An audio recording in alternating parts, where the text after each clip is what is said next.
Pada video ini, kita akan mencoba menjelaskan tentang bagaimana caranya menulis algoritma. Algoritma itu dapat kita tuliskan dengan menggunakan 3 cara. Pertama adalah bahasa natural, yang kedua adalah menggunakan flowchart, dan yang terakhir adalah dengan menggunakan pseudocode. Nanti kita akan bahas caranya satu persatu. Yang pertama, natural language. Bahasa natural ini juga dapat disebut dengan bahasa manusia atau bahasa yang umum kita gunakan sehari-hari untuk melakukan komunikasi. Nah, umumnya ini kita juga sering temukan misalkan di resep-resep buku masakan. Ya, itu kan sebenarnya kan algoritma saja. Kalian melihat resep nasi goreng. Tentunya di situ disebutkan bahan-bahannya apa, itu inputannya. Ngapain aja, itu prosesnya. Dan output akhirnya adalah nasi goreng yang memang sudah dijanjikan di awal. Ya. Nah, kalau kita ambil contoh dari algoritma memasak air yang tadi, ya, kita bisa definisikan algoritmanya dengan ya poin-poin angka seperti yang ada di sini. Misalkan, siapkan panci di atas kompor. Yang kedua, masukkan air mentah ke panci. 3, hidupkan kompor. 4, tunggu hingga air mendidih. 5, matikan kompor. 6, tuang air panas ataupun air matang yang sudah kita lakukan. Ya, jadi kurang lebih seperti itu. Sesimpel itu ketika kita ingin menuliskan yang namanya algoritma dengan menggunakan bahasa natural atau bahasa manusia. Sedangkan untuk flowchart ini adalah merupakan diagram alir atau bagan alir yang bertujuan untuk menggambarkan suatu tahapan penyelesaian masalah secara sederhana dan ringkas menggunakan simbol-simbol tertentu. Yang tadinya natural language kita tuliskan dengan menggunakan teks ya secara deskriptif. Kalau di flowchart tentunya kita menggunakan dalam bentuk visual. Ada beberapa simbol-simbol yang perlu diketahui ketika kita ingin membuat algoritma dengan flowchart. Contohnya adalah ya untuk elips seperti ini ya untuk menandakan start atau end ya, jadi awal dan akhir bisa kita tandakan dengan simbol yang ada di sini. Garis adalah untuk sebagai konektor ya atau penghubung dari satu buah simbol dengan simbol yang lainnya. Terus kemudian ya untuk jajar genjang kita menggunakannya untuk input ataupun output. Persegi panjang kita menggunakannya untuk proses. Ya. Dan untuk layang-layang seperti ini kita gunakan untuk mengambil keputusan atau decision. Ya, jadi ini adalah ya secara universal ya yang dapat kita gunakan dalam membuat sebuah flowchart. Ya, nah nanti ada juga kita bisa menggunakan tools seperti Raptor. Ya, simbolnya kurang lebih sama. Ya, untuk input, output, cuma di sini ada beberapa garis yang lebih untuk mendetailkan yang mana input sama output. Selection juga sudah ada. Ya, assignment. Ya, untuk menentukan yang namanya proses.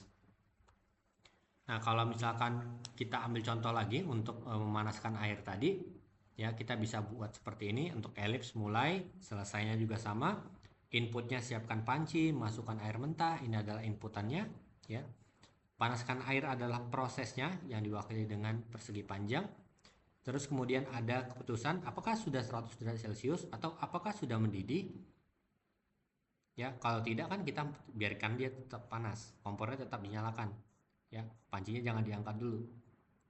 Namun ketika sudah 100 derajat Celcius, ketika sudah matang, ya sudah berbuih, maka kita bisa angkat ya sehingga nanti memunculkan ya kita dapatkanlah yang namanya output air matangnya dan menandakan bahwa instruksi algoritmanya sudah selesai. Ya. Kurang lebih seperti itu ketika kita ingin menuliskan dengan menggunakan yang namanya flowchart. Dan cara yang terakhir ini adalah dengan menggunakan pseudocode. Ini adalah cara menuliskan algoritma dengan bahasa yang sederhana namun dengan mengikuti struktur dari bahasa pemrograman. Memang kita tuliskan secara deskriptif dengan teks juga, tidak dengan visual seperti flowchart. Ya, namun kali ini kita agak lebih mendekati dengan bahasa pemrograman strukturnya. Nah, pseudocode ini sangat membantu sekali untuk merencanakan pembuatan program. Jadi kalau kita buat algoritmanya untuk hal-hal kegiatan sehari-hari mungkin masih sangat cocok ya. Namun ketika kita ingin membuat algoritma yang menjelaskan tentang alur dari program, ya cenderung akan lebih mudah untuk programmer mengikuti alur pembuatan programnya ketika kita sudah tuliskan algoritmanya dengan bentuk yang namanya pseudocode. Namun perlu diingat di sini adalah pseudocode itu bukan merupakan bahasa pemrograman. Ingat, salah satu ciri dari algoritma dia harus independen dari bahasa pemrograman. Jadi nggak bisa kita tuliskan dalam bentuk Python. Itu namanya membuat program Python langsung, ya bukan membuat pseudocode. Dan yang terakhir adalah dia tidak memiliki standar baku penulisan. Jadi mungkin nanti saya akan contohkan pseudocode-nya seperti apa, dan mungkin teman-teman melihat dari sumber yang lainnya di internet berbeda, ya. Tidak ada yang salah, ya, namun sekali lagi memang kita sebisa mungkin strukturnya mirip dengan bahasa pemrograman. Nah, untuk notasi pseudocode yang umum saya gunakan, ya, atau mungkin di beberapa sumber internet juga menggunakan, ya, di sini untuk mendefinisikan inputan yang harus ada di dalam sebuah algoritma itu adalah dengan menggunakan input, ya, kita tuliskan input di awalnya. Untuk output tentunya kita tinggal tuliskan output. Untuk decision tadi yang menggunakan seperti layang-layang tadi kita gunakan if, then, else, ya, ketika nanti keputusannya bercabang. Untuk perulangan nanti kita bisa menggunakan yang namanya for ataupun while. Dan untuk membuat sebuah fungsi, ya, untuk membagi bagian-bagian algoritma menjadi beberapa bagian yang spesifik, kita bisa menggunakan yang namanya function. Nah, untuk contoh sederhananya untuk memasak air adalah misalkan kita bisa membuat sebuah fungsi dengan nama memasak air. Ya, di sini kita bisa tuliskan siapkan panci di atas kompor. Ya, nah simbol-simbol yang teman-teman lihat di sini adalah simbol-simbol yang umum digunakan, ya, di bahasa pemrograman. Penggunaan indentasi yang umum digunakan di bahasa pemrograman. Ya, maksudnya di sini adalah siapkan sampai yang ada di bagian tuang merupakan bagian dari proses memasak air. Ya, masukkan air mentah, hidupkan kompor. While ketika airnya tidak mendidih, maka tunggu. Namun ketika dia sudah mendidih airnya, maka matikan kompor, tuang air panas ataupun air matangnya ke dalam gelas. Dan fungsinya selesai. Dan kita tandakan dengan notasi and function. Jadi kurang lebih seperti itu.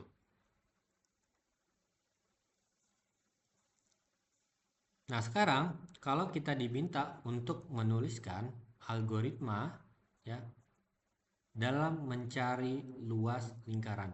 Ketika kita harus menerapkan ketiga buah metode, bagaimana caranya? Sini kita akan coba contohkan langsung.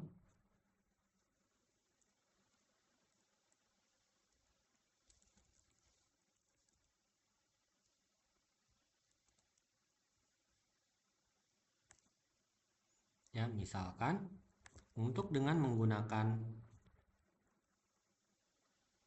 bahasa manusia, kita seperti yang kita ketahui dari sini, ya, luas lingkaran adalah pi r kuadrat. Berarti masukkan nilai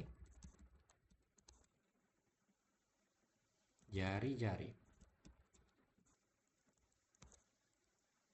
Masukkan nilai pi yaitu 3,14. Ya. Terus kemudian kita hitung luas dengan rumus pi, ini adalah prosesnya, dikali jari-jari kali jari-jari. Yang keempat, tampilkan luas ke layar. Kurang lebih seperti itu.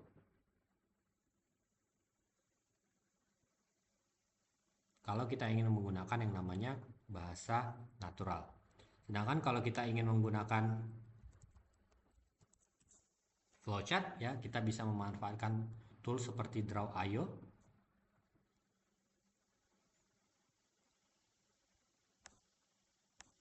Ya, dengan menggunakan simbol-simbol yang sudah disepakati tadi. Dimana di sini kita butuh yang namanya inputan, input R, jari-jarinya, terus kemudian kita sediakan nilai pi. Ini ingat ya, kalau pi kenapa sih proses? Karena nilai pi itu kan kita sudah tahu. Kita tidak minta user untuk menentukannya, karena sistemnya yang langsung menentukan di mana pi itu adalah 3,14. Jadi jangan sampai salah. Ketika kita buat di dalam bentuk inputan, tentunya nanti jangan-jangan beberapa user banyak yang nggak tahu gitu loh. Pi-nya mungkin ada yang 3,14 benar, tapi mungkin ada yang kebalik 3,41. Nah, ketika orang ingin menggunakan tools kita untuk menghitung luas lingkaran, tentunya kan dia suruh masukin aja jari-jarinya berapa. Dan sistem kita yang akan langsung melakukan proses perhitungannya. Ya, oleh karena itu kita sediakan pi-nya, baru kita masukkan luasnya sama dengan pi dikali R dikali R. Ya. Seperti ini, tentunya kita harus hubungkan.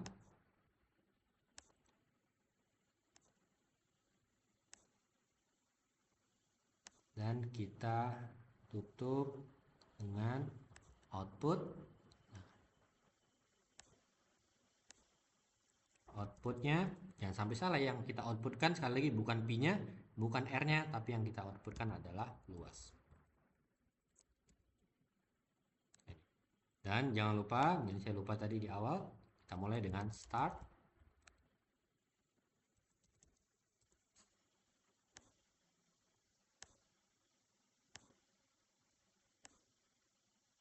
Dan kita akhiri dengan end. Ya, atau mau bikin mulai dan selesai juga silakan. End. Ya. Nah, kurang lebih seperti ini ketika kita ingin membuat ya rumus luas lingkaran dengan menggunakan yang namanya flowchart. Dan terakhir, untuk membuatnya dalam bentuk pseudocode, ya tentunya kita bisa buat seperti ini, input R, terus kemudian luas sama dengan 3,14, atau kita sesuaikan dengan flowchart tadi, V sama dengan 3,14, luas sama dengan V dikali R dikali R. Maka kita output luasnya. Seperti itu ya. Atau teman-teman kalau misalkan pengen buat function juga bisa, function cari luas lingkaran.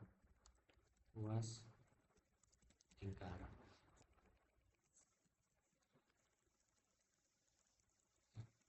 Kita bisa geser untuk menandakan bahwa ini bagian mencari luas lingkaran. Dan kita akhiri dengan end function ya. Seperti ini ya. Ini adalah salah satu cara untuk menuliskan ya algoritma mencari luas lingkaran dengan menggunakan pseudocode ya. Jadi itu adalah contoh-contoh ya bagaimana kita menuliskan algoritma dengan menggunakan notasi pseudocode, menggunakan flowchart maupun menggunakan bahasa natural. Baik, itu saja untuk penjelasan tentang bagaimana menulis algoritma. Terima kasih atas perhatiannya.